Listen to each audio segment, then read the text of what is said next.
միաբի մերելոց անուն հոր և որդվո և ոգվույն սրբո ամեն նմապարտ է աճել և ինձ մեղմանալ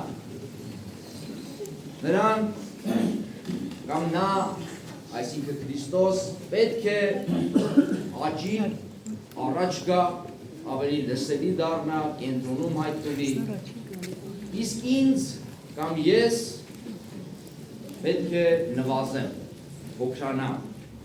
սա մեր այսօրվա սրբի Սուրբ Հովհաննես Մկրտչի խոսքերն են ի պատասխան այն հարցադրման թե արդյոք դու ես Քրիստոսը արդյոք դու ես Մեսիան արդյոք դու ես Աստծու կողմից ուղարկված մեր փրկության համար եւ Հովհաննեսը պատասխանում է իրականությունը ներկայացնելով խոնարհվելով ճշմարտության առաջ ասելով որ ինքը ընդամենը ձայնն է իսկ խոսքը Քրիստոս ինքն է որ Աստծո անձնավորված խոսքն է եւ ինքը ընդամենը այդ խոսքի վկան է այդ խոսքը ցույց տվողն է դեպի այդ խոսքը մարդկանց առաջնորդողն է Սիրելի ուխտավորներ, սիրելի բարեպաշտ ժողովուրդ, այսօր Սրբի անունը կրող այս գողտրիկ տաճարում մենք բոլորս հավաքվել ենք նախ ուխտի սուրբ պատարագ մատուցելու, մեկս մյուսով հաղորդվելու, որպես մեկ ամբողջականություն, մեկ եկեղեցու զավակ եւ նաեւ մեր երկրպագությունը բերելու Հովհաննես Մկրտչի մասունքին, որ նորին սրբության օրհնությամբ Մայրաթոր Սուրբ Էջմիածնից ընկալյալ կարգի համաձայն ամեն տարի այս եկեղեցու ծննդյան տարեդարձին բերվում է հավատացյալների համար որպես մխիթարություն եւ որպես պատգամ եւ հատկապես աղաղակող պատգամ։ Մենք շատ հաճախ մոտենում ենք սրբոց մասունքներին անձնապաշտական նկատառումով։ Ասես հմայիլ լինի, ասես կախարդանք լինի, ասես հուրուտք լինի։ Եվ ոչ միայն սրբոց մասունքներին, նույնիսկ խաչին ենք այդ իմաստը վերագրում։ Ես կխնդրեմ, որ ապավինելով Աստծո կամքին, Աստծո զորությանը, այն կարիքները, որ մարմնավոր, ֆիզիկական, երկրային մենք ունենք, աղոթքի միջոցով փոխանցենք Տիրոջը։ Այս խաչափայտին եւ այսօրվա Սրբի մասունքին հպվելիս նախ եւ առաջ, տեսեք Հիսուս միշտ այդ առաջինը ասում է, նախ խնդրեք Աստծո արքայությունն ու արդարությունը, իսկ մնացածը Աստված գիտի եւ կտա։ Եվ հետևապես Սուրբ Հովհաննես Մկրտչի մասունքը համբուրելիս կամ երկրպագելիս, խոնարհվելիս նախ եւ առաջ փորձենք մեր ականջը բացել եւ լսել ինչ է ասում։ Հավատացեք, հայրերն ասում են, որ Հովհաննես Մկրտչի գլուխը կտրվելուց հետո ավելի աղաղակող դարձավ, քան որ ուսերի վրա էր։ Եվ իր մասունքներն էլ սփռված աշխարհով մեկ եւ հատկապես մեր պաշտելի հայրենիքում, որով մի մասը մնացել է օտար տիրապետության տակ, հատկապես Գանձասարում, այսօր դարձյալ աղաղակում են այդ մասունքը, Սրբի մասունքները, ինչքան որ կտոր կա, աղաղակում են, եւ ինչ է ապաշխարեցին, դարձի եկեք, նայեք Տիրոջը, նայեք լույսի ուղղությամբ, եւ մի գնացեք համընդհանուր անարդարության, կեղծիքի, ատելության ճանապարհով։ Հովանեսը գլխատվեց ոչ թե նրա համար, որ ինչ-որ սխալ էր գործել։ Հերովդեսը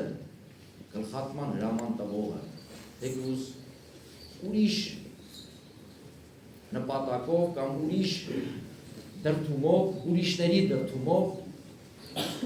հարգում էր Հովանեսին, լսում էր նրան և լսում էր սիրահոժար կերպով, ինչպես ավետարանն է վկայում, գիտեր նրա արդարությունը, ճանաչում էր, բայց Հովանեսը գլխատվեց, որովհետև խոսում էր այն պահին, երբ մյուսները չէին ուզում լսել այդ խոսքը։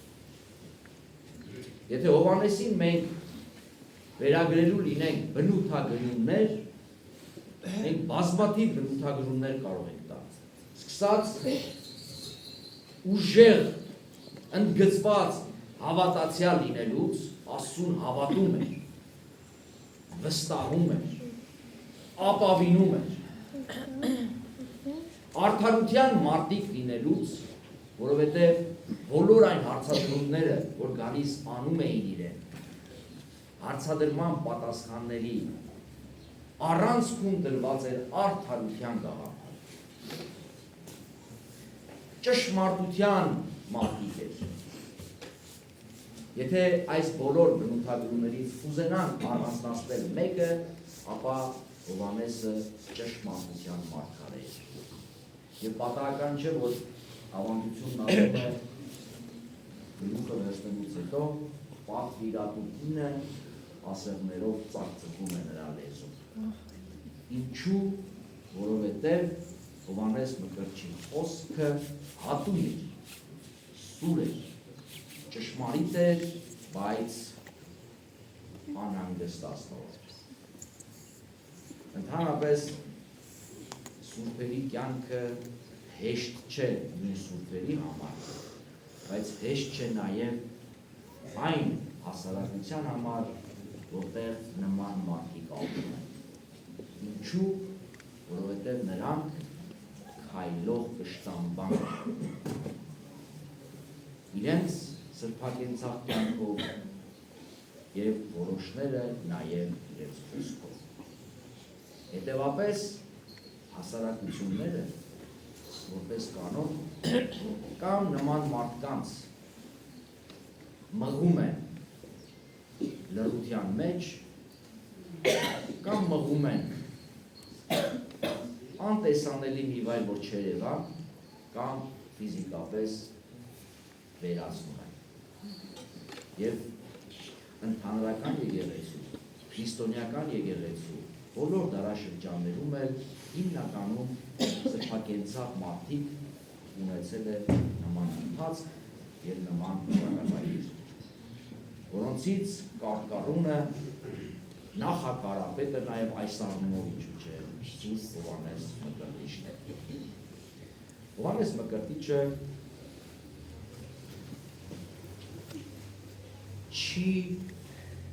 ընկրկում իշխանության վախի առաջ, չի նահանջում հասարակության կարծիքի առաջ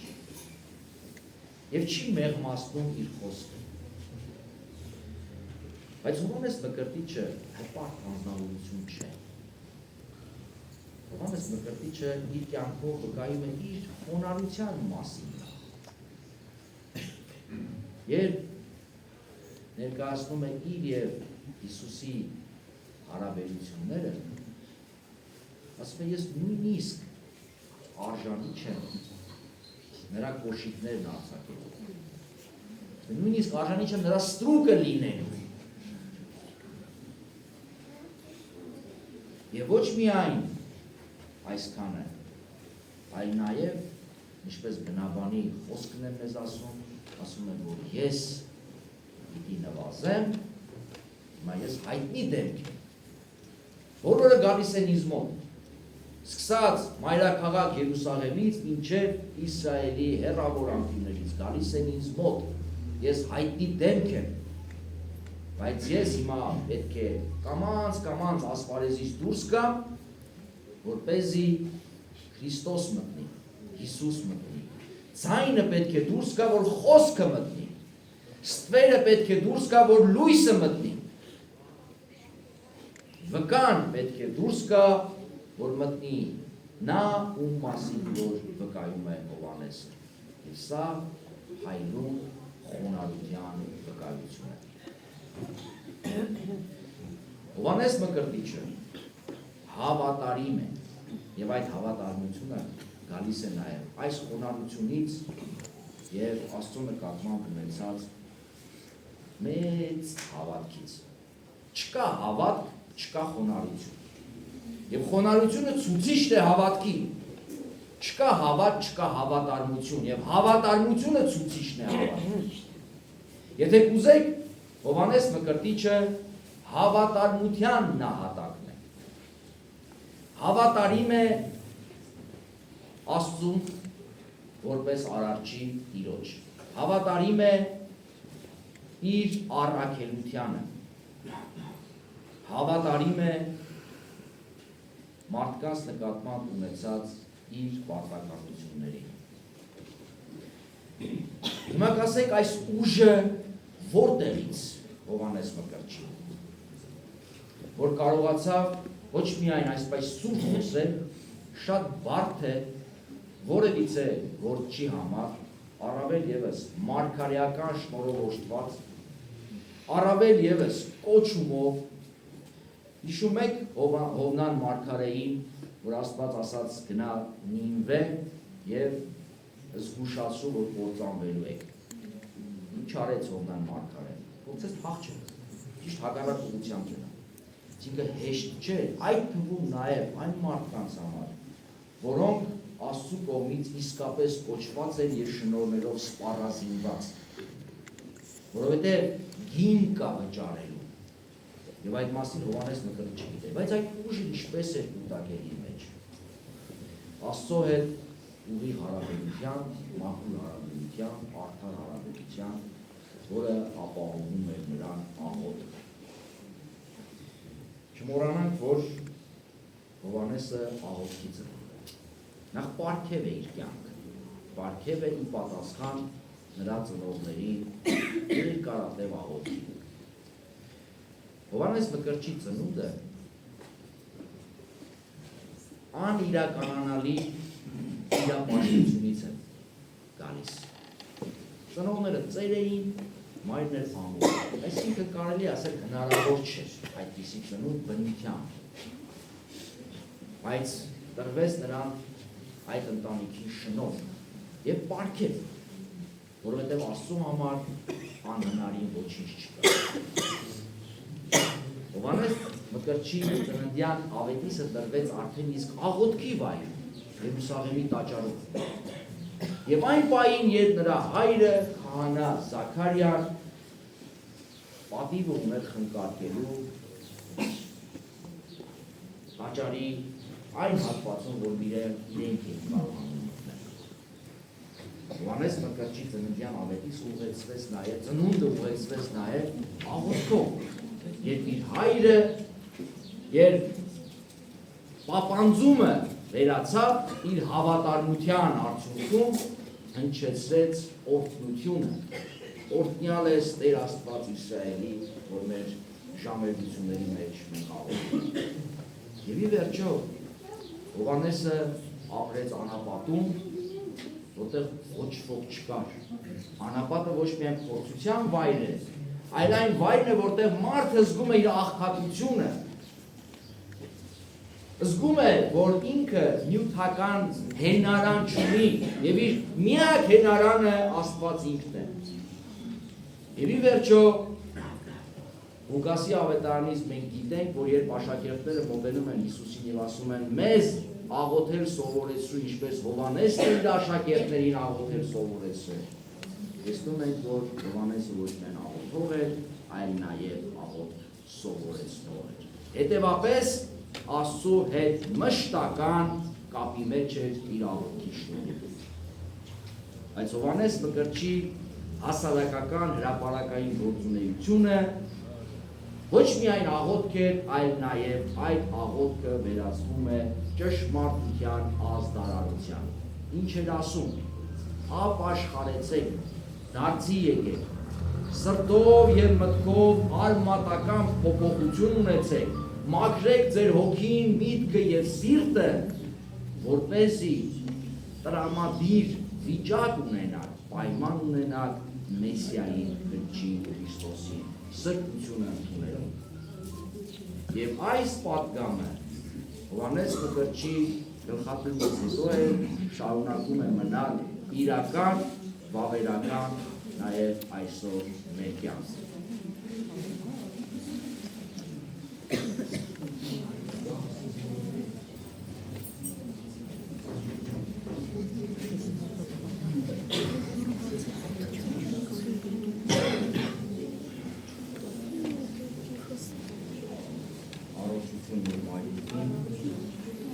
Բարեպաշտ ժողովուրդ զավարներ,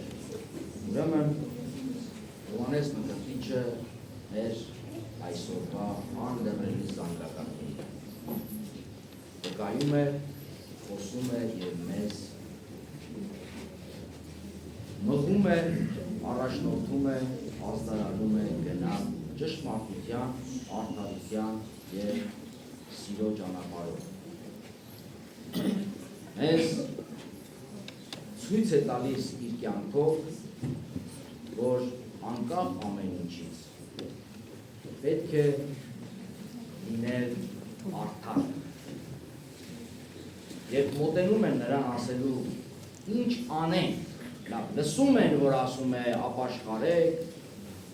այս ապաշխարության մկրտությունը ընդունեք, լվացումը, բայց չէին հասկանում ինչ պետք է անեն։ Նա ասում էր, նրանք ովքեր ստանում են ինչ-որ մի աշխատավարձ իրենց արած ծառայության համար, թող բավարարվեն դրանով և չզբաղվեն կեղեքումով։ Նրանք ովքեր ունեն երկու զգեստ կամ ավել ունեցված, թող կիսեն նրանց հետ, ովքեր չունեն։ Այսինքն, մի կողմից զգուշացնում էր զինվորներին, մաքսավորներին, չարաշահել իրենց իշխանությունը, իսկ մյուսներին զգուշացնում էր, որ պետք է նաև բարիք գործել։ Զգուշացնում էր հետ մնալ չար ճանապարհից, բայց սա բավարար չէ։ Արդարությունը ենթադրում է նաև բաժնեկցություն։ Եվ մյուս կողմից սա ուղղված էր հատկապես հասարակությանը, բայց մյուս կողմից իր խոսքը ուղղված էր հատկապես իշխող վերնախավի կառավարման համակարգին։ Եվ Հովհաննեսը այս իմաստով հող զիջման գնացող չէր, արդարության, ճշմարտության հարցում։ Տեսեք, Հովհաննեսին չի ասվում ուրացիր Քրիստոսին, մի հետևիր, մի վկայիր և այլն։ Հովհաննեսին ընդամենը ասվում էր ճշմարտությունը մի ասա, լռիր, լուռ մնա։ Հովհաննեսը գիտեր սա։ Եվ մենք էլ գիտենք, թե դա ինչ է արժենում իր համար, բան, պարտադրված լռություն և վերջում ոչինչ։ Եվ Հովհաննեսի դեմ կանգնած են հատկապես այս օրվա ուրեմն խորհրդի մեջ 3 մարդկային կերպարներ, 3 մարդկային բնավորություն, որոնք միասին են իրականացնում այս ոճիրը։ Առաջինը ողակալություն, Հերովդյան միակ մարդն է, որ ավետարանները վկայում են, որ ատում էր Հովհաննեսին, ողջ ուներ։ Դուստրը Սալոմեն, որ գալիս է պարելու, սնապարծության, կամակորության և գլխավոր ոճրագործ Հերովդեսը, որը առաջին հայացքից մեզ վրա անլուրջ տպավորություն է թողնում, որտեղ ինչ է նշանակում խոստանում եմ երդումով, տալ քեզ այն ամենը, ինչ որ դու ուզես, ընդամենը մի պար գնահատելու համար, այդ թվում նաև թագավորությանս կեսը։ Սա մեզ հիշեցնում է անապատում սատանայի շշունջը Քրիստոսին, երբ ասում էր ինձ երկրպագի այս ամենը քեզ կտամ ցույց տալով աշխարհի թագավորությունները։ Եվ սատանան այդտեղ կեղծում էր իրեն, ինչու, որովհետև աշխարհի թագավորությունները պատկանում են Աստծուն եւ Աստծու որդուն։ Սատանան ինքը իրեն դրել է Աստծու որդու տեղ։ Եվ հիմա Հերովդեսը ում է թե իշխանությունը իր սեփականությունն է, որ կարող է կիսել, տալ, հանձնել, վերցնել, ինչ ուզենալ անել։ Իդեպ սա բոլոր ժամանակների իշխանությունների խնդիրն է, իշխանությունների լայնատվությունն է։ Եվ Հերովդեսը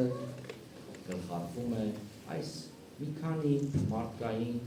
վատ հատկությունների հանրագումարի արդյունքում, որովհետև չի պատրաստվում լռել։ Այսօր 21-րդ դարում աշխարհի բոլոր ծագերում, որտեղ քրիստոնյաներ կան, նշում են Սուրբ Հովհաննես Մկրտչի տոները։ Մեկ տոն չէ, բազմաթիվ տոներ։ Մենք էլ մեր եկեղեցւոյացույցում միայն այսօրվա տոնը չգործենք։ Եվ այս իմաստով Հովհաննեսը մեզ համար հայեցակետ է, սովորելու, առաջնորդվելու, այսօր էլ Հովհաննեսը շարունակում է նախակարապետը լինել մեզ համար դեպի Հիսուս, դեպի Հույսը, դեպի Քրիստոս եւ դեպի հարութենական իրականություն։ Այցենք սրբի բարեփոխությունը, սիրելի հավատացյալ ժողովուրդ, մեր երկրի, մեր ժողովրդի, մեր եկեղեցու, մեր համայնքների, մեր ընտանիքների, մեզ համար աղոթենք նաև մեր հոգևորականների համար, սիրելի հոգևոր եղբայրներ, որպեսզի Հովհաննես Մկրտչի օրինակը մեզ համար ներշնչող դառնա, չզբաղվելու մարդահաճությամբ, ճշմարտությունը չհանելու վաճառքի եւ հատկապես կոմպրոմիսի չգնալու այն դեպքում, երբ դրված է մեր առջև ճշմարտությունը արտահայտելու թե վախենալու, ինչը որ դուք սիրելի քահանա-հայրեր այս ընթացքում բազմիցս ապացուցել եք եւ ցույց եք տվել։ Հովհաննես Մկրտչի սրբի բարեխոսությամբ մեզ ամենքիս կորով նախ ամուր հավատք, Տիրոջ նկատմամբ սեր այս ժողովրդի հանդեպ եւ համարձակություն մեր կյանքը վկայություն դարձնելու արդարության, ճշմարտության եւ սիրո։ Մեկս մյուսին լծակից։ Քրիստոս արյա իմ հերելոց։ Քրիստոս արյավ իմ հերելոց։ Օրհնյալ է հարությունը Քրիստոսի։ Քրիստոս արյավ իմ հերելոց։ Օրհնյալ է